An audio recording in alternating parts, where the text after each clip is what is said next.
Fala aí, pessoal, tudo bem? Mais um Prime Talk aqui para vocês, naquele formato debate. Quero já te convidar a se inscrever no canal. Se esse vídeo fizer sentido, deixa o seu like e, por que não, compartilhar com pessoas que querem saber ou que podem ser impactadas e ajudadas com o que nós vamos comentar aqui hoje, que é justamente sobre a carreira pericial. Mas antes, eu preciso apresentar esses dois convidados que, mais uma vez, são daqueles skin the game, né? Colocam a pele em jogo e realmente trabalham com o que nós vamos conversar aqui hoje, vivem disso. Cristiano e William, se apresenta aí para o pessoal. Boa tarde, pessoal. Boa tarde, Thiago. Primeiro, agradecer aí a oportunidade. Boa tarde, William. Meu nome é Cristiano, sou perito judicial aqui em Minas Gerais. Estou atuando, bem dizer, desde 2020, no meio da pandemia, e só trabalho com isso.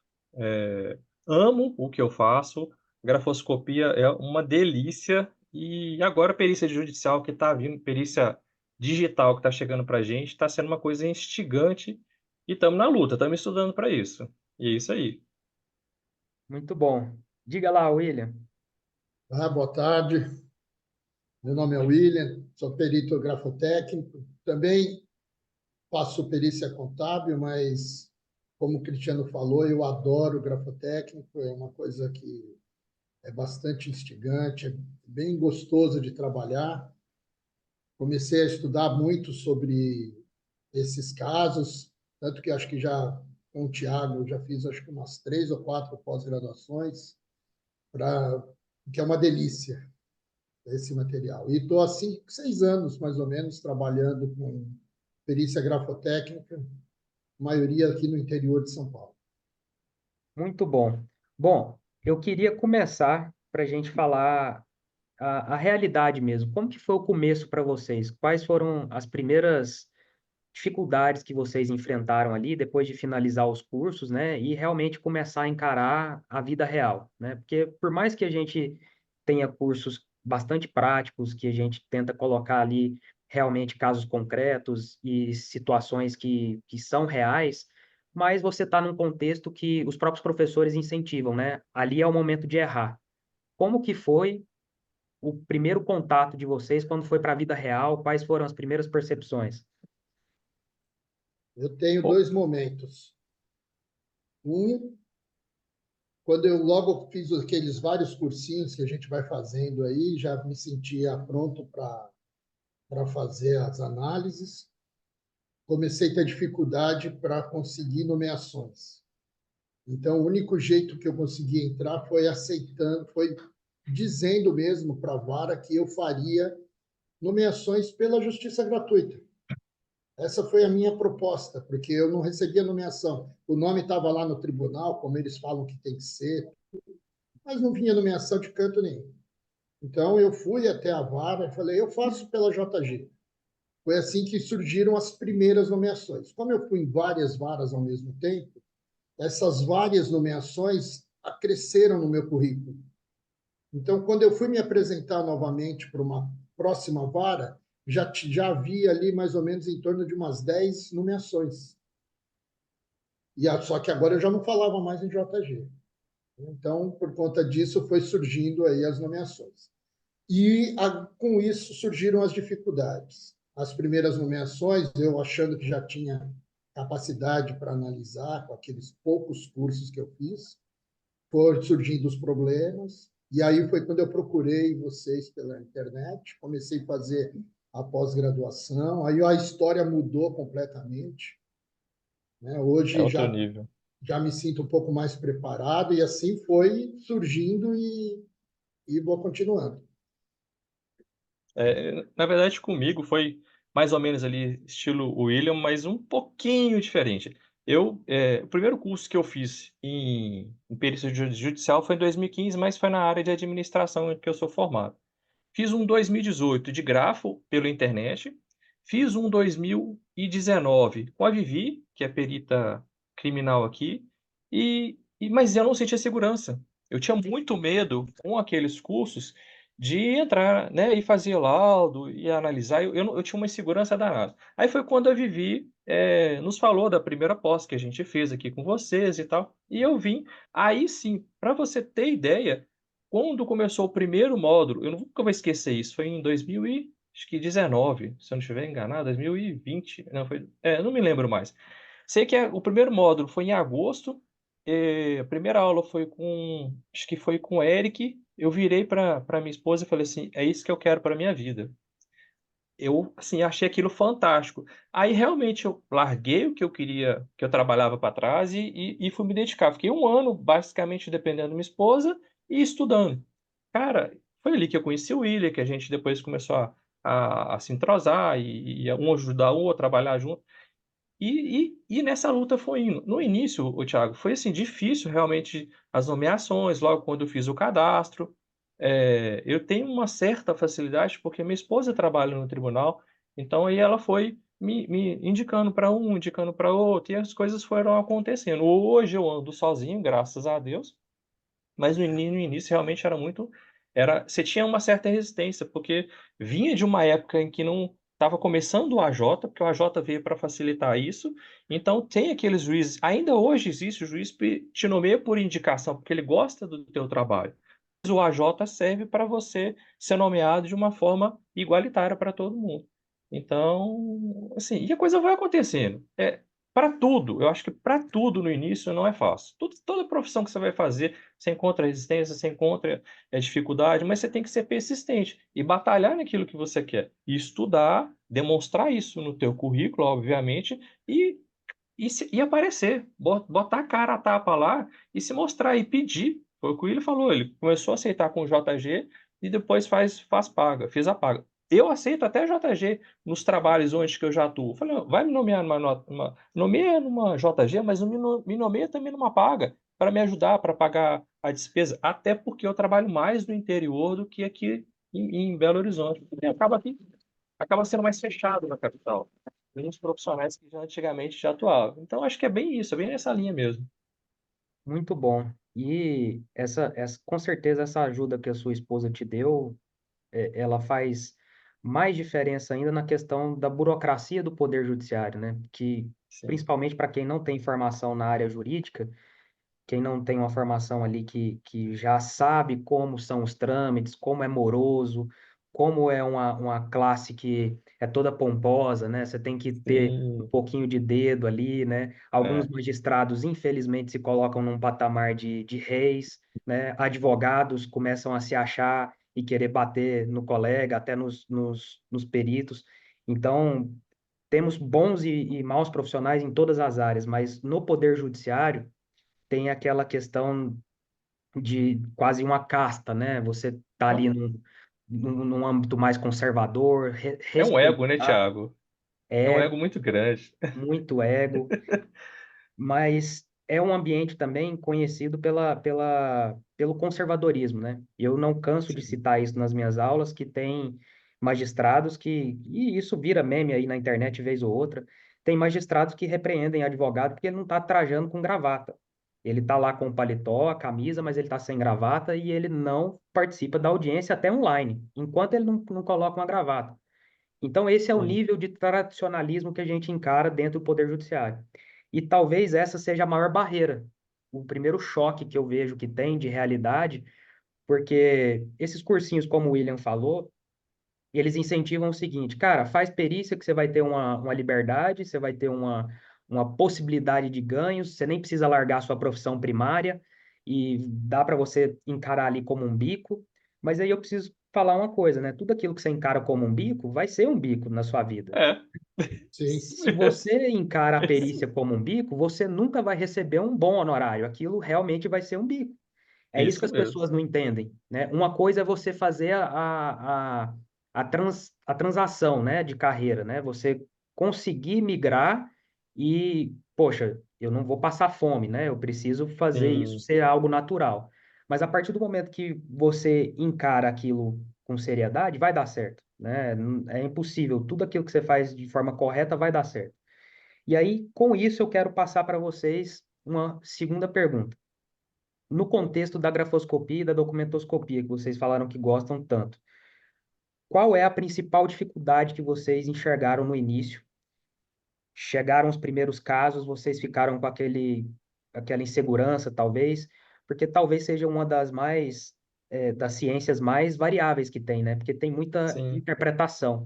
Como é que foi esse primeiro total. contato ali? Porque para o leigo, né, é muito fácil ser enganado. E num primeiro momento você fica com aquela, pelo menos eu fiz todas as pós que vocês também fizeram, então eu ficava com aquilo na cabeça, poxa, como que eu vou trazer essa explicação para o papel para ser algo entendível, né, para o magistrado saber que tem veracidade? Essa para mim era uma das principais dificuldades. Como que foi para vocês? Bom, para mim também foi bem complicado o início. O meu maior medo era justamente prejudicar alguém, né? Fazer uma análise que da minha interpretação estivesse correta, só que por excesso de, sei lá, excesso de confiança, alguma coisa assim, ou inexperiência total, porque era o início de tudo, e ter feito aquilo prejudicar uma pessoa. Então eu tinha esse pavor, já era o que me corroía por dentro, né? Por conta disso que eu fui buscar mais conhecimento, né? Justamente para evitar, para diminuir essa minha insegurança na hora de fazer análise. Porque os primeiros momentos eu descobri que as pessoas mentem muito, né? Então, eu até imaginava que eu sei que cada advogado defende seu cliente, o interesse do seu cliente. Só que eu não imaginava que as pessoas fossem mentir tanto dentro de um processo, porque pô, você está lidando com a justiça, né? Tem o juiz ali, eu vou ficar escrevendo aqui qualquer coisa a qualquer custo, né? Não importa. Então eu senti muito isso, né? Eu leio todos os meus processos, gosto de saber tudo do que está acontecendo, gosto de fazer análise mais ou menos nesse sentido. Então esse foi o meu maior medo, meu maior desafio e justamente, Tiago, por conta disso que eu aconselho, eu digo sempre para todo mundo que eu conheço que trabalha comigo, Cristiano foi um dos primeiros que a gente foi trabalhando junto, justamente para diminuir esse perigo de errar, né? É Então, se verdade. você faz em mais mãos, são mais pessoas olhando aquilo tudo, então eu acredito que você diminua a possibilidade de De um erro erro, né? grosseiro, né? E aí foi assim, foi isso. E é isso, o William falou isso e é verdade. O William, na verdade, foi uma escola para mim, ele já estava antes de mim, né? Então a gente foi trabalhando junto, foi fazendo coisas juntos. O primeiro laudo que eu fiz meu aqui, eu gastei 10 dias para montar a estrutura do laudo, para fazer as análises. E a minha dificuldade era a insegurança, medo. Caramba, será que eu estou analisando? Será que isso que eu estou enxergando aqui é verdade? Aí, obviamente, né, por causa da pós que a gente fez, você tinha a Priscila, que era muito acessível, você tinha o Eric, para você próprio, Thiago mesmo. Então eu conversava muito com a Priscila, até hoje, com a Priscila, com o Eric, então eu converso muito. Mandei o laudo para ela, ela olhou, não, Cris, faz isso, tira aquilo, olha esse aqui, não sei o que e tal. E foi me orientando. E justamente fui trabalhando com ele, a gente foi fazendo coisas junto, mandava para ele, ele mandava. Coisas que eu passei a fazer, o William não fazia, ele passou a enxergar de outra forma, fazer coisas que ele fazia e eu não fazia, eu passei a fazer. E a gente foi trocando essas informações até hoje. Tudo que tem dúvida, a gente às vezes manda uma mensagem que dá uma olhada nessa assinatura, o que que você acha? Então, assim, a gente vai trocando, porque né, certo, Thiago. Você está aqui batalhando no negócio, fazendo o dia inteiro, às vezes. Se você não parar para descansar, você vai fazer coisa errada. Então, assim, essa troca de informações, troca de demonstrar para o outro, para ele poder olhar e ver o que que ele acha ali, isso ajuda, mas é fundamental. E estudar, né? Não tem outra opção. Não existe um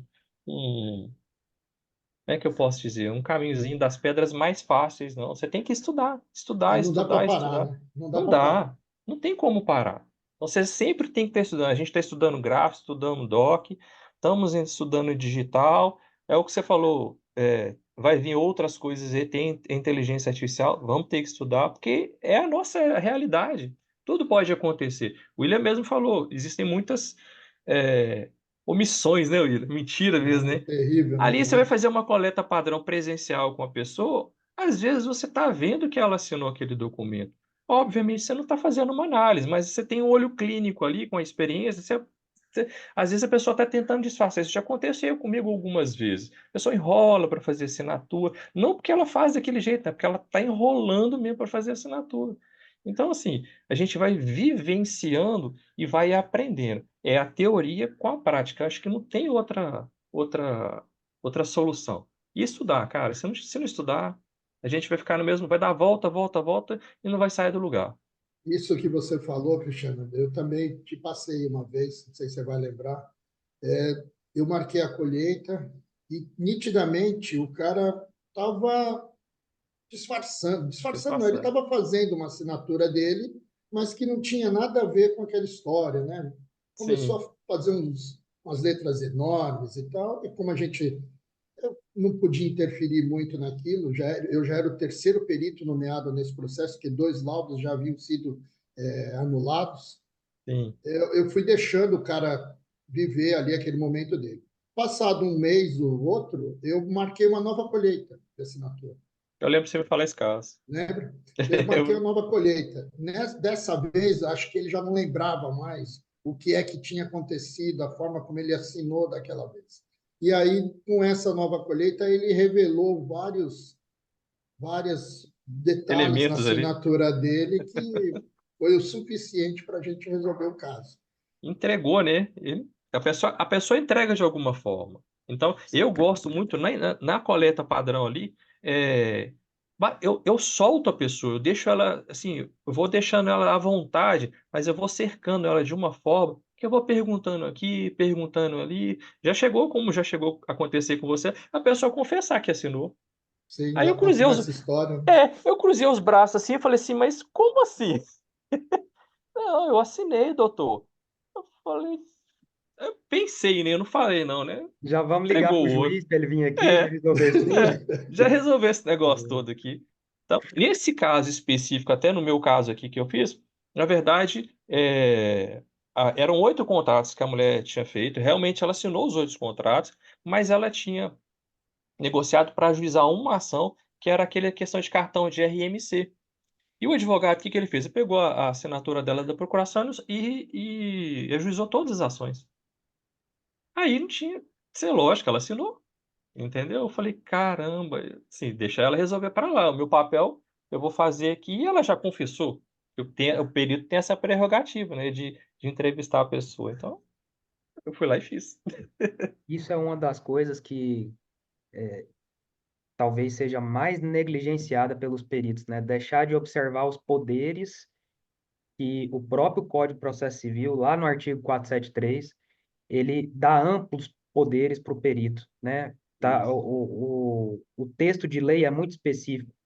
O perito pode valer-se de todas, eu não canso de repetir isso nas minhas aulas, ele pode valer-se de todas as possibilidades para conseguir as provas que precisa para executar os exames e para realizar ali o trabalho dele até chegar à verdade, né? Então, o próprio texto de lei fala, você pode valer-se de imagens, de desenhos, de mapas, de fotos, de gráficos, né? Entrevistas, entrevistar inclusive partes e testemunhas, né? Isso. E eu queria Sim. saber de vocês com isso, né, para a gente falar aqui experiências que podem ajudar outras pessoas.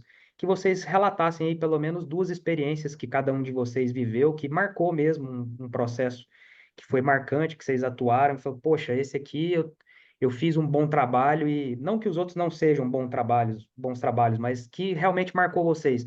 Ou pelo grande honorário que você recebeu, porque isso também não vamos ser hipócrita, né? Faz parte do jogo e é uma remuneração merecida. E se vocês quiserem até citar valores, para mim, eu não canso de repetir. Você só vai ter acesso a grandes valores quando você comemorar os pequenos também, porque foram eles Justamente. que te ensinaram a chegar no grande. Então, um valor de honorário bacana que você recebeu, ou então uma demanda que vocês trabalharam e que falou, poxa, essa aqui foi suado, tive que batalhar aqui, mas valeu a pena. Alguma história que vocês possam contar aí? Eu tive alguns, na verdade.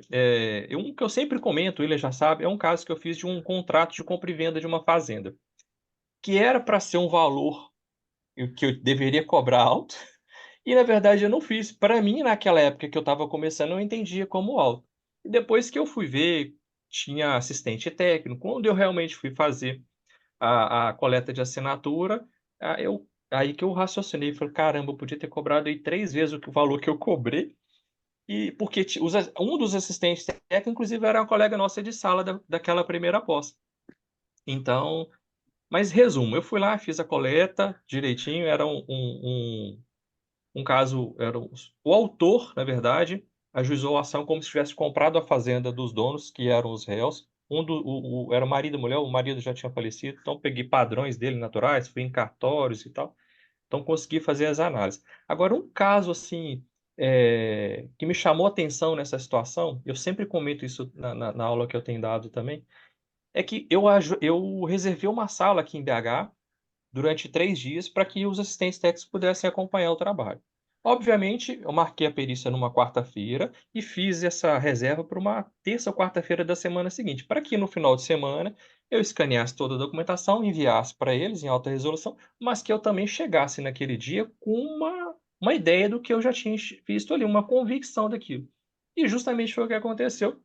Só resumindo ali, a assinatura era falsa, mas sabendo disso, no dia mostrei, abriu a tela do computador, um assistente técnico do lado direito, outro do lado esquerdo. Aí eles começaram a meio que discutir, né? Oh, eu falei que eu estava certo, não sei o quê. Eu só deixando. No primeiro dia foram os dois. Os outros 2 dias só foram um só. E esse um era da parte autora. E, e aconteceu um fato assim que eu estava percebendo que poderia acontecer. O telefone dele tocou, estava eu e ele na sala, falou, olha, aí acho que parece que era a filha dele, ele desligou o telefone e virou para mim, abriu a carteira dele, botou R$ 30 na mesa e virou assim, Cristiano, será que você pode transferir para a conta da minha filha? Porque eu não estou conseguindo transferir para ela aqui, já tentei. Aí, na hora, me deu um estalo. Ele já sabia da minha convicção que era contra ele, o cliente dele, eu abri uma conta, eu abri no celular que é a conta que eu sabia que não tinha dinheiro e mostrei para ele. Olha, isso aqui eu não tenho como, ainda não entrou os honorários aqui na minha conta, eu não tenho como transferir. Infelizmente eu não vou conseguir. Eu acho, posso até estar enganado, mas queria criar ali suspeição, mostrar que eu tinha uma relação com a filha dele, alguma coisa assim. Então, na hora me veio isso. Falei assim, eu vou cortar esse mal pela raiz, vai ser agora. Esse foi um caso que me chamou muita atenção e eu sempre gravo. E um outro caso, você falou que eram dois, né? É um caso aqui na região pertinho, uma outra cidade aqui próxima, em que eu fui coletar a assinatura desse senhor, pela segunda vez, a primeira ele faltou, e ele ficou fazendo hora para coletar. Tinham duas pessoas para coletar. O próximo horário chegou e ele ainda estava assinando. Botei os dois na mesa, porque nesse caso lá eu coleto na sala da sala da OAB. E, e, e a assinatura que ele fez para mim era diferente da assinatura do contrato, mas era muito diferente. E eu fiquei assim, caramba, como é que eu vou fazer? E eu manifestei no processo porque ele não me informou cartório, não me informou os documentos, não entregou documentos anteriores, só uma RG posterior ao ajuizamento da ação. Aí acho que o juiz estava, né, pé da vida com isso, mandou eu fazer, entregar o laudo. Só que eu já tinha lido o processo, mas eu não lembrava. Aí eu voltei no processo inteiro. E não é que eu encontrei lá na inicial do processo documentos anteriores que era a mesma assinatura do contrato? Ou seja, eu entendi que aquela assinatura que ele fez para mim era justamente igualzinha do RG novo, mas para ficar diferente do que estava questionado. Aí eu escrevi isso tudo no laudo e demonstrei que ele tinha duas formas diferentes, ou três formas de escrever, e que eu ia analisar comparativamente com o questionado e essas assinaturas. E fiz o laudo e dei positivo. Pergunta se eu... Praticamente, praticamente fabricou uma prova para te induzir ao erro, né? Justamente, justamente. Esses dois foram o que eu não esqueço. Caramba, que história. Estava tava lembrando de um caso aqui, fui nomeado, logo no iniciozinho, fui nomeado num caso grande, né? Uma briga de casal, marido e mulher, que a mulher dizia que não tinha assinado aquele pacto antinupcial. E o caso envolvia alguns milhões de reais, né? Nessa briga e nessa possível separação que eles estavam passando. E eu não entendia por que tinha sido nomeado. Bom, fiz os meus honorários, né? de acordo com o caso, eu achei que merecia um honorário um pouco maior e foi em torno de R$ 9.000. E, bom, aprovaram, né? As partes aprovaram, logo depositaram o dinheiro na conta, eu achando que estava feliz da vida. Foram nomeados dois assistentes técnicos, né? Indicados pelas partes, dois assistentes técnicos. Um, acho que Molina, se não me engano, e outro, uma perita aí também muito conhecida em São Paulo, só tópica. Os dois lá em cima, um patamar elevadíssimo. Estou tentando trabalhar Hellmeister, né? É o nome da outra. E ela me ligando sempre, querendo saber se eu já tinha marcado para fazer no cartório de registro de notas para a gente analisar aquele documento original, né? Que o problema estava ali no pacto. E por prudência, por precaução, por precaução, eu fui até o cartório e tentei falar com o escrivão, né? Para o que precisava ter para que eu tivesse acesso àquele documento. Aí ele me explicou que precisaria de um ofício do juiz autorizando e alguma coisa assim. Eu solicitei nos autos e liguei no cartório, falei com a diretora, expliquei o caso, disse tudo, expliquei tudo o que está acontecendo. Beleza, ela falou que ia fazer o ofício. Fez o ofício, eu voltei lá com o ofício, antes da data. Tudo com precaução. Né? Aí voltei até lá, o cara falou, não, está errado. Quem autoriza, esse juiz aqui não manda nada.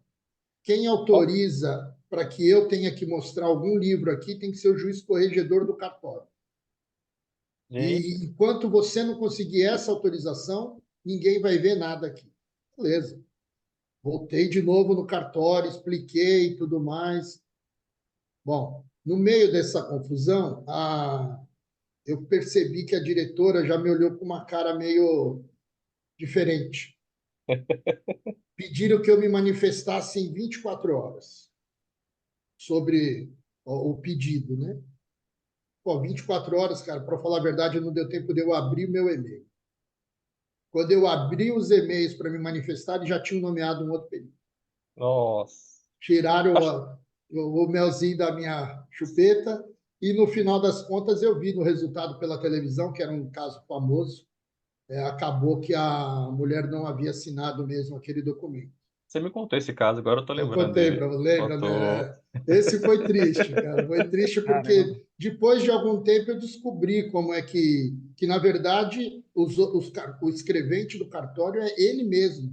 Com aquele ofício do juiz que a gente consegue, o diretor do cartório, lá, o escrevente do cartório, ele mesmo que pede para o juiz corregedor dele a autorização para marcar o dia, para você ir lá Ah, ver os tá. livros. Né? Então, mas só que o caso, eu imaginava que o caso era meio complexo, né? E envolvia muita coisa. E aí acabei perdendo essa. E um outro caso que foi interessante, fizemos uma colheita de assinatura e a moça estava super recém-casada, porque a gente pergunta, gosta de ouvir o que a pessoa tem para dizer. E a mulher estava super feliz com o casamento recente, né? Um novo marido novo, toda feliz, cara, a assinatura dela era perfeita, era linda, toda bem redondinha, aquela coisa maravilhosa. E o advogado não prestava muita atenção, estava no celular o tempo todo, no cantinho lá da sala. Que me chamou também a atenção nesse dia, mas só por um detalhe. E ela terminou todas as assinaturas, sei lá, 40, 50 assinaturas, todas é a mesma coisa, perfeita. Você olhava para o processo, a assinatura do processo e para aquilo que ela fez, você diria tranquilamente aquilo é falsificado. Né? Não foi ela que assinou e tudo mais. Bom, eu fui, como eu disse a você, eu gosto de ler, eu fui ler o raio do processo todo. Nesse processo, eu percebi que ela era uma briga, ela sofria coação moral dele, né? Tinha vários boletins de ocorrência juntados no processo. de violência doméstica, então que ela ia até a delegacia prestar queixa, e lá tinha as assinaturas dela, né? Então, nesse intervalo todo de tempo, eu comecei a olhar como era a assinatura dela naquele tempo e depois, nesse período que eu te falei que ela estava super feliz com um casamento novo. Fui olhar os outros, aí fui para a internet, procurei os outros processos que tinha também em nome dela, abri todos, eram 6.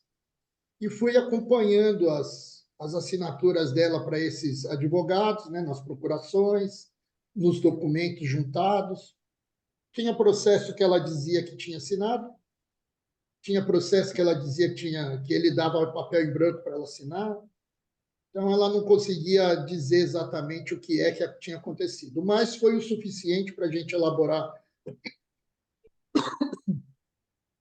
foi o suficiente para a gente elaborar uma linha do tempo, né, e ver que a assinatura dela durante aquele período todo que ela estava casada com ele era uma assinatura muito diferente. Talvez de uma Nossa. pessoa que sofresse todo tipo de coação, sei lá, todo tipo de sofrimento que ela podia imaginar. Mas não aquela de 2020 e tanto, que era quando a gente tinha feito a colheita. E aí, com base nesse monte de informações, a gente acabou fazendo o laudo, chegando à conclusão de que ela havia assinado, sim, aquele documento da venda do apartamento. E depois o advogado, a única forma que ele achou de contestar foi dizendo que a perícia não foi realizada no local e nem no dia que eu havia determinado, havia dito que a colheita tinha sido feita em estabelecimento diverso, né? Ele não lembrou que ele tinha assinado naquele dia eu faço Ah, um termo faço uma declaração de comparecimento, né? comparecimento. O advogado assinou, mas ele não estava prestando atenção naquela história Tava no toda, nem viu que telefone. ele assinou. Aí, quando ele foi questionar, como foi só o questionamento dele, foi fácil de mostrar para o juiz que, inclusive, ele estava presente lá no dia. É uma Mas foi, loucura. foi marcante por causa do início, né? É bem diferente. É uma loucura. Você falou de honorário, Thiago, só antes de você falar, eu não comentei. Nesse caso da Fazenda, eu cobrei 5,5. Podia ter cobrado 3 vezes mais que pagava. No normal, eu cobro 3,5, né? Para você ter uma noção aí. E teve um caso, na verdade foram dois, que eu consegui cobrar 8,5. Na verdade, eram duas pessoas para poder coletar a assinatura. E, obviamente, eu coloco a distância que eu tenho que ir, as despesas e tal. Eu cobrei nesse caso aí no interior de 8.500 também. Então, Muito bom. valores é de acordo com o que vai fazer, né? Com certeza, né? Cada demanda é uma história, não tem jeito. Não tem como É, você padronizar. Ah, é grafo, é 3.000. Ah, é contábil, é X. Não tem como, não tem é, como. Cada história, cada demanda, né? Uma coisa que eu falo para todos os alunos, para os colegas, é que, assim, algo que talvez não tenha como você fugir muito da realidade é o próprio valor da causa. Porque a gente sabe que, na prática, algumas perícias são extremamente complexas e superam infinitamente o valor da causa. Mas, às vezes, justamente. ela ou é assistência judiciária gratuita, ou o próprio valor da causa é pequeno por conta do objeto do processo, né? Um empréstimo de 10.000, mas você tem que analisar, sei lá, 9 assinaturas em 3, 4 contratos diferentes. Cara, é óbvio que superaria facilmente, né? O nível de trabalho superaria esse valor. Mas se Sim, você cobrar algo nesse sentido, se você não tiver o bom senso de nivelar ali, você não vai fazer essa perícia, né? Os é, próprios advogados vão te interpelar, vão te impugnar, falando que você está ganhando mais até do que ele. é. Então, Isso isso acontece, viu? Muito, muito. eu quero puxar esse gancho para a gente caminhar para É, o encerramento, que eu acho muito interessante esse assunto. Mas eu queria destacar dois insights aqui das histórias de vocês que eu acho que são poderosos aí, principalmente para quem está em início de carreira. Tanto na sua história quanto na do William, Cristiano, eu acho que assim, vocês tiveram percepções que, óbvio, né, vem com a experiência, né? Infelizmente, você não tem toda a experiência, muita coisa se adquire no caminho, sim. mas essa malícia que você teve de perceber talvez uma má intenção do advogado, isso acontece muito. Ah, mas é a justiça, não pode acontecer. Cara, Tem advogado que joga tênis, que o filho estuda no mesmo colégio do magistrado, que é amigo do magistrado. Nem sempre você vai conseguir provar essas relações, mas elas existem, né? Uhum. E nem sempre as pessoas são honestas o suficiente para deixá-las claras e abandonar o trabalho. Pelo contrário, elas vão valer-se dessas relações para poder ter êxito no trabalho. Sim, Então, essa ingenuidade que a gente bate muito para que as pessoas não tenham, para que abandonem e comecem a ter a malícia. E uma segunda questão é a própria interação com a legislação, né? As pessoas acham que é besteira, que texto de lei é só decorar e tudo mais, mas se você não sabe, por exemplo, o que é uma suspeição, talvez jamais você teria essa malícia de identificar por trás ali o que, que era a intenção do advogado, Sim. né? O William falou algo que me chama muita atenção e eu bato sempre na tecla. Ele teve que voltar para entender e ler o processo inteiro. Cara, não é perca de tempo. Quando você coloca lá na sua tabela, se é que você que está nos assistindo agora faz uma tabela de honorários, leitura processual, faça o raio da leitura. Pegue um Tem que tempo e ler. dedique, nem que você cronometre no seu celular. eu Ah, posso. eu vou gastar 2 horas aqui, eu vou gastar um dia, 3 dias. Faça o caramba da leitura, porque isso vai te ajudar. E atrelado à leitura, faça um relatório do que você está extraindo de informações. O que que tem na petição inicial, o que que tem na contestação, o que que tem de documento. Atrelado a isso, você passa uma linha no meio da folha que você está fazendo e coloca: isso aqui é o que você tem. E o que você vai precisar buscar? Você já está facilitando o trabalho. Então, isso que vocês falaram, eu acho que é fundamental para qualquer início de carreira e até para quem já está atuante e às vezes peca por vários motivos, né? Às vezes pelo prazo apertado que muitos têm.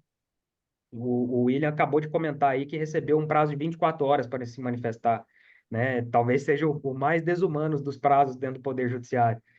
Ele não teve É uma tempo nem de ler o loucura. e-mail. É. Era só para tirar o perito mesmo. É, isso é claro. E aí, com isso, eu queria trazer aquela nova perspectiva para a gente fazer uma pequena viagem no tempo aqui.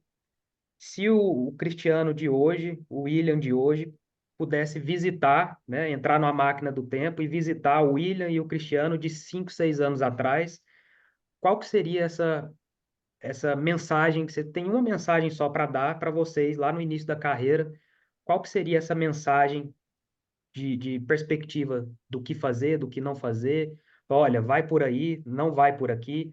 Que você fala, cara, se alguém tivesse me falado isso no início, teria me ajudado bastante. O que que vocês falariam? Tiago, minha primeira experiência com perícia foi em 1998 e eu abandonei pela dificuldade de conseguir nomeações naquela época, porque era na vara do trabalho em São Paulo e o troço era mais fechado do que sei lá o quê. E aquele William lá, ele abandonou a perícia naquela época e voltou agora. Eu voltaria para lá atrás, mas é lá em 98 mesmo, e teria dito, meu filho, vai nesse caminho, porque você está no caminho certo. Como o Cristiano falou também, eu adoro, eu adorei, eu já gostava de perícia contábil, mas depois que eu comecei a fazer a grafotécnica, eu te falo que mais algum tempinho eu pretendo ficar somente na perícia grafotécnica, porque ela é uma delícia. É, cara, é maravilhoso. Você é instigante você querer descobrir, você querer, né? A minha carreira, eu acabei tendo uma carreira policial, então é gostoso isso, está dentro da gente já essa investigação e é como eu encaro. Eu encaro a perícia exatamente dessa forma. Eu estou investigando ali para descobrir o que as pessoas estão escondendo, o que elas não estão querendo dizer ali de verdade. Então, o É, meu recado seria exatamente esse. Muito é uma bom. delícia, né? É uma delícia. É uma É gostoso. delícia. Eu tô lembrando aqui de um caso que você me mandou, que era uma assinatura que a gente achou, viu lá que ela era duplicada, foi retirada, foi colocada no documento digital, e a gente analisando, ele viu que aquele documento era um documento digital. Assim, é gostoso, sabe? Você ficar olhando, você analisar, e às vezes você troca informação com um colega, um enxerga, o outro enxerga, e a gente vê as coisas junto, é uma delícia. Mas eu acho que é, o que aconteceu comigo, Thiago, eu vim, você já sabe do meu histórico, eu vim de uma outra carreira, eu sou formado em administração, acabei fazendo contabilidade, me caí de paraquedas no grafo, porque eu nunca imaginei na minha vida, né? No primeiro, buscando na internet, fiz aquele primeiro cursinho lá em 2018, depois em 2019 presencial, mas não sentia segurança, aí fui fazer com vocês após e a coisa fluiu. Cara, é estudar. Não tem outro caminho. Você tem que estudar, você tem que encarar, você tem que dedicar. Muitas vezes você vai abdicar de alguma coisa na sua vida. Eu mudei realmente de profissão, eu tive o apoio da minha esposa para poder chegar onde que eu tô. Larguei tudo para poder correr atrás disso e fui estudar, fui estudar. Eu tinha dúvida, eu tinha medo. Até hoje, eu te falei, né? Você está sabendo que eu comecei a dar aula. É assustador. É uma coisa assustadora, porque é uma coisa que você nunca fez, te dá medo. Então, na perícia também vai ser. Mas você tem que encarar. Ah, eu tenho medo. Vai com medo mesmo. Encara. E sempre, sempre vai estudar.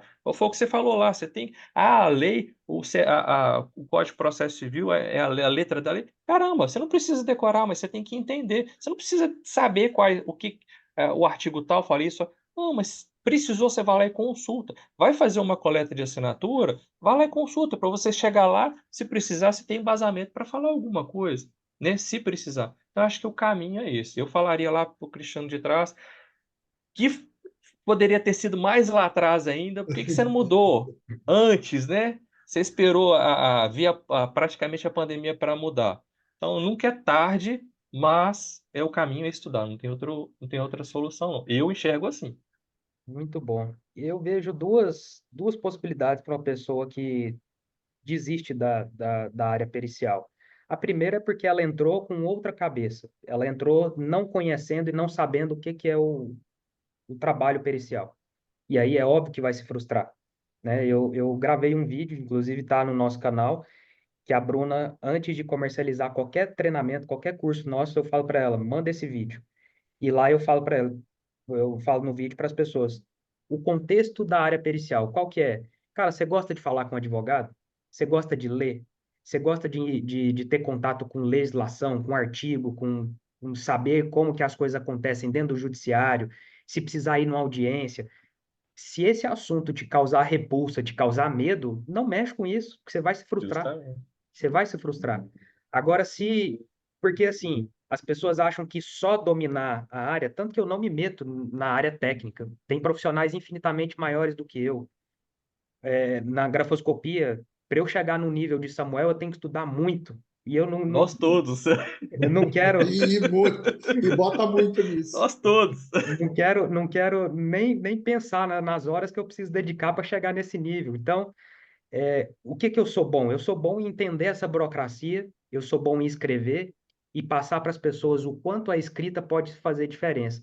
Porque se você entrar, vamos pegar o caso que o próprio Samuel, a formação dele é como farmacêutico, tem nada a ver com a área jurídica.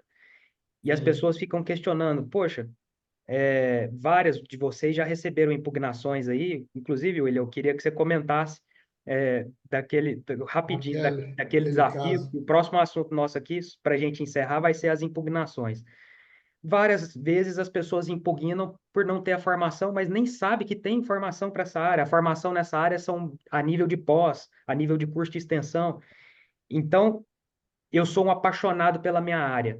Não basta. Você tem que entender as burocracias, você tem que entender que o âmbito que você vai estar são pessoas, como a gente já falou agora há pouco, conservadoras, com ego lá em cima, em que se você colocar uma palavra fora do lugar, você vai ser ameaçado de processo, você vai ser uma pessoa malquista, vão tentar fazer a sua fama para não receber mais nomeações. Então, se você entende o jogo, fica mais fácil. E aí, nesse contexto, quando você já entra sabendo disso tudo, é mais fácil. E a segunda vertente que eu enxergo pode levar a pessoa a desistir é porque realmente a, a, a regionalização, né? O Brasil é um país de dimensão continental. Infelizmente, a perícia não é uniforme. Cada estado tem a sua peculiaridade, cada magistrado tem uma cabeça. Então, talvez a pessoa vá desistir, mas é porque ela está no lugar errado, né? Tem lugares que os magistrados entendem que não é admissível determinado argumento. Cara, muda de lugar, né? Aquela velha frase que as nossas mães falavam, os incomodados que se retirem. Então, sai daí, vai para outro estado, Justamente. vai para outra cidade, trabalha em outra comarca. São essas duas possibilidades que eu vejo da pessoa não dar certo na perícia. Ou ela não conhece, ou então ela está no lugar errado, fazendo a coisa errada, do ponto de vista daquele ambiente, né? E aí, para a gente encaminhar para o final, eu queria que vocês falassem as experiências de vocês com algo que assusta muito os colegas da área pericial, né? Que são as impugnações. Como que vocês enxergam as impugnações hoje, né? Com as experiências que vocês, a cabeça que vocês têm hoje? E aí, depois, para fechar, William, falar rapidinho daquele caso que a gente teve que trabalhar a quatro mãos para satisfazer o ego de um advogado que queria te derrubar.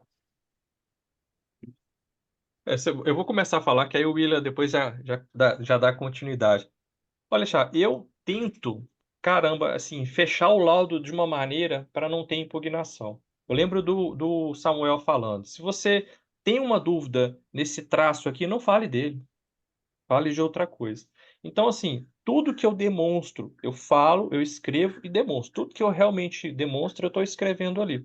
E eu deixo ele de forma bem fechadinha, tecnicamente mesmo, colocando citações às vezes, para que não haja impugnação. Mas às vezes há impugnação. Eu antes assustava, hoje não. Hoje eu tive uma impugnação agora recente, eu não tenho muito, até graças a Deus, mas eu tive uma recente, a assinatura era realmente muito próxima, muito parecida, mas tinha divergência de pressão, o calibre era até semelhante, mas tinha algumas divergências significativas e eu demonstrei isso. Eu peguei e fiz a gênese gráfica ali da assinatura de uma tantos anos até a atualidade e demonstrei isso no laudo. Houve a impugnação, só que nesse caso, eles impugnaram, mas estava tudo lá no laudo. Tudo que eles impugnaram, eu acho que eles queriam impugnar, que tinha um assistente técnico. Então, impugnaram. Aí eu fui tirando do laudo, ó, isso está na folha tal do laudo, e fui demonstrando de novo na impugnação. Aí, obviamente, eles intimaram a parte para poder falar, eles não falaram nada. Então, assim, eu sempre dou dica. A impugnação, se você fechar o laudo bem fechado tecnicamente, você pode até ter impugnação, mas a resposta está no teu laudo ali. Então, eles não têm o que falar, a não ser que eles vão falar do profissional. Também já aconteceu comigo. Teve um caso, esse caso da Fazenda, eles impugnaram o laudo, mas não conseguiram falar de uma análise. Aí eles foram falar que o profissional tinha pouco tempo de formação. O juiz nem me intimou. Ele nem me intimou. Ele já deu a decisão dele, fundamentado no que eu tinha feito no laudo. Esse caso, exclusivamente, eu acompanhei, que ele foi parar na segunda instância e o desembargador usou o meu laudo, o que estava escrito no meu laudo, para poder fundamentar a decisão dele.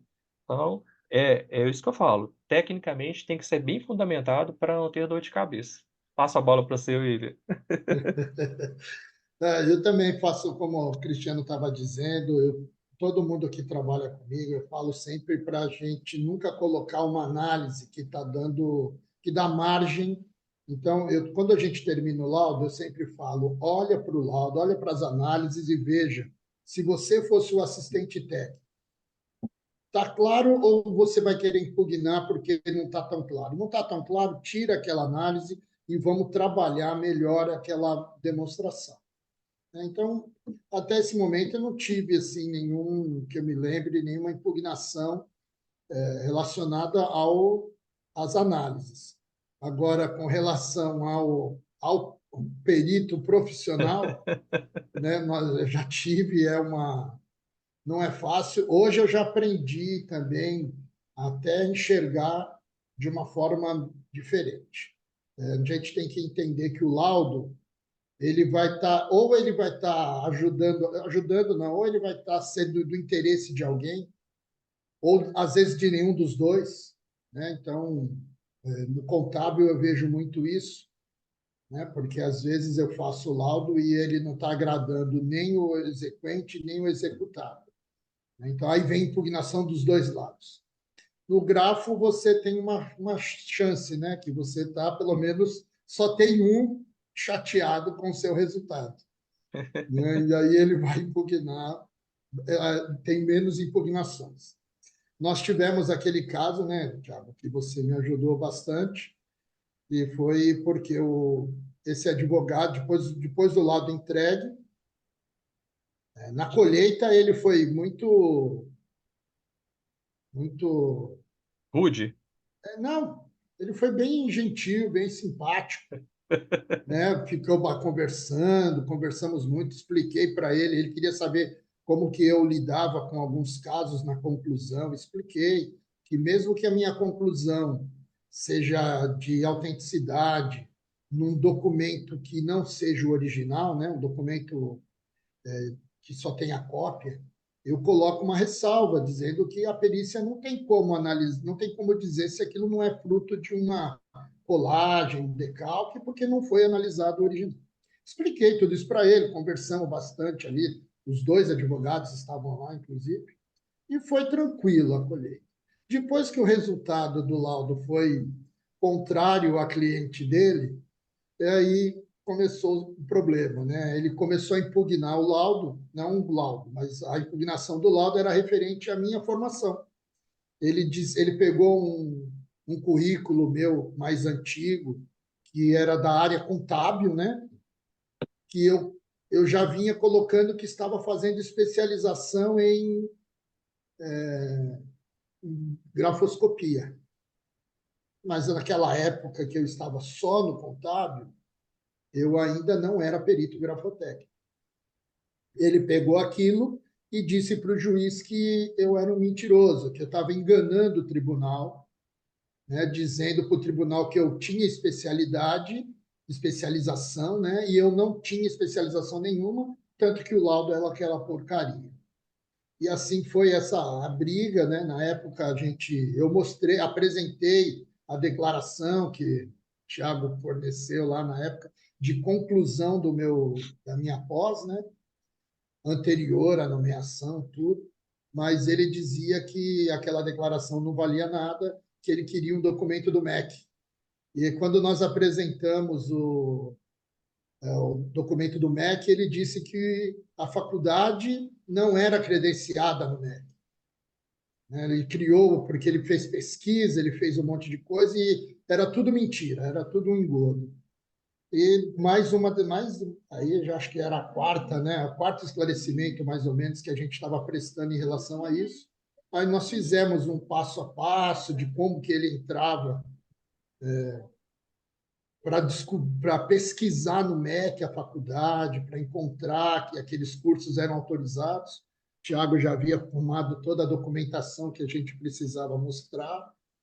A esposa do Cristiano ajudou mostrando, fez todo o caminho, passo a passo, de como entrar no Mac, aonde clicar, aonde não sei o quê. Foi. Quer dizer, foi um trabalho feito a muitas mãos para a gente se livrar de um cara. E não teve jeito. Eu fui falar com o diretor do cartório. Eu queria falar com o juiz na época. Mas era uma outra coisa que eu ia falar logo no começo, mas eu esqueci. A dificuldade que eu mais achei, Thiago, nessa história toda, foi o acesso. E não foi nem acesso ao juiz, foi acesso ao juiz, não era nem ele não querendo me atender. Eu chegava na vara e elas diziam que eu tinha que marcar hora. Teve casos que eu já tinha hora marcada. Um amigo já havia indicado para o juiz já estava me esperando, já tinha falado comigo no celular, mas eu não conseguia chegar até ele. A vara barrava de uma forma, o diretor de cartório chegou a me dizer que o juiz já tinha ido embora. E eu falei, mas eu falei com ele no telefone agora aqui. A sorte que eu sabia onde era o gabinete e fui até lá. Né? E eu esperei abrirem a porta. Quando abriu a porta, a secretária falou: Ah, é você, vem cá. E me atendeu. Mas, quer dizer, esse e foi a maior dificuldade. E nesse caso foi a mesma coisa, Tiago. Cheguei na vara para tentar falar com o juiz, para mostrar para ele, porque nós explicamos que grafoscopia não há forma, não há graduação, né? E eu expliquei isso tudo para o diretor. Mas a única coisa que o diretor dizia é: apresenta ao senhor os documentos que o advogado quer. Né? Então, e eu não consegui falar com o juiz. Eu estive lá em 4 oportunidades nessa vara. Fora as outras que eu já fui, porque eu sou perito nomeado lá. Pelo menos era ainda. E nenhuma das vezes que eu estive lá, eu consegui falar com o juiz. Né? Não é nem porque eu acho que ele não estava lá, não. Eu até acho que estava, porque já era depois das 2 horas da tarde, geralmente tinha audiência, tudo mais. Mas é porque eles fazem de um jeito que o caminho fica difícil. Mas Talvez foi essa, essa, não foi mole, não. talvez essa seja uma das maiores dificuldades mesmo de quem está iniciando, né? Primeiro porque a própria cultura, né, da nossa sociedade coloca médico, juiz, engenheiro, advogado, coloca essas profissões como os caras acima da média, né? Principalmente interior. Tem cidade do interior que o juiz ele é o rei de lá, primeiro porque é comarca única, né? Então ele julga tudo, Sim, de criminal a trabalhista, civil, é tudo com ele. E geralmente, né, esse é um cara que é bem respeitado na cidade, todo mundo vota, doutor fulano e tal, então vai criando esse distanciamento, né, das pessoas, como na verdade deveria ser um dos caras mais acessíveis, né, para instruir a população, instruir como que as coisas deveriam ser, e principalmente no caso dos peritos, eu não canso de falar isso, você não pode ter medo de falar com o juiz, porque ele te contratou. É a mesma coisa de você ter medo de falar com seu chefe se for qualquer outro Sim, trabalho. Como é que você vai saber o que você tem que fazer se você não consegue falar com seu chefe? Então, verdade. naquele momento, você está a serviço do judiciário e a figura que representa o judiciário é o magistrado. E como o próprio Cristiano falou, os laudos de vocês representam a fundamentação das maiorias dos julgados, das maiorias. Às vezes é um Ctrl+C, Ctrl+V, literalmente. De parte do seu Justamente. laudo, vai para dentro da sentença, vai para dentro do acórdão. Então, não tenham receio de falar com os magistrados e expressar a opinião de vocês, falar como vocês trabalham, né? O William falou que a dificuldade dele era justamente receber nomeações. Eu duvido que se você colocar a sua melhor roupa, colocar um sorriso no rosto e cumprimentar as pessoas e se apresentar, você não receba nem que seja uma JG para você começar. É impossível. É. Ô, Thiago, existe uma palavra, eu não sei se é a palavra correta. Acho que é malevolência que fala? É isso mesmo, né? A gente tem que ter muito isso. Porque você tem que ter. Para você entrar, é o que você falou, existe uma barreira ali para você entrar no judiciário. Tem várias que você vai que todo mundo está sorrindo. Tem várias que você vai, cara, que dá vontade nem de você entrar, de tanto que você fica com receio, com medo. As pessoas estão ali bem pessimista, não é a palavra, não é pessimista, bem pesado aquele ambiente. Fechado, né? Então, é fechado. Então, você tem que ter aquela malevolência, tem que ter ali um sorriso no rosto, tem que ter humildade para conversar. Caramba, eu assim, da portaria, dos seguranças que tem, até o pessoal da cozinha, até nas secretarias, na assessoria, cara, eu converso com todo mundo.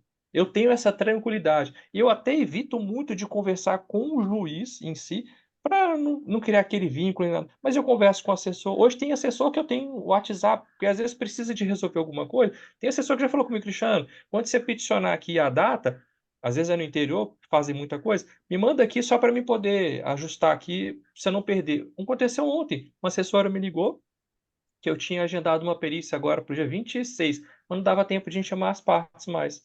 Aí ela falou, Cristiano, aconteceu aqui, fiz isso, eu errei aqui, tá? Eu falei, não, mês que vem eu estarei aí de novo, vamos agendar. Aí ela me pediu, quando você agendar, me manda uma mensagem, porque aí eu já intimo aqui para não perder tempo, para não acontecer isso que aconteceu.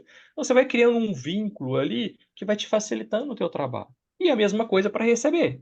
Que aí você acaba, existe uma oportunidade, uma brecha, que é uma outra dificuldade. Tem várias que você recebe rápido, que o pessoal consegue trabalhar direito, outras é mais demorado. Então, se você tem aquele bom contato, aquele bom relacionamento ali, tem o telefone e tal, caramba, eu ligo sempre. Eu faço isso. Eu tenho isso comigo, entendeu? Quem não é visto não é lembrado. Simples assim. Não tem. Justamente. Rapaz, eu quero já agradecer aqui, porque se deixar a gente fica aqui mais umas 5 horas e ainda vai faltar história, né? É um assunto, pelo menos que eu gosto bastante, é algo que acho que vocês também gostam, porque o objetivo inicial é descobrir a verdade e dinheiro é consequência, né? É óbvio que Justo. fazendo bem feito, você vai prosperar, não tem como. E dar aula sobre isso, tanto que o Cristiano entrou agora, você vai ver que é uma cachaça, você fica viciado, não tem como. Dá medo, mas a gente vai com medo. Ah, a primeira vez que eu entrei numa sala de aula, eu falei assim, o que que eu estou fazendo aqui?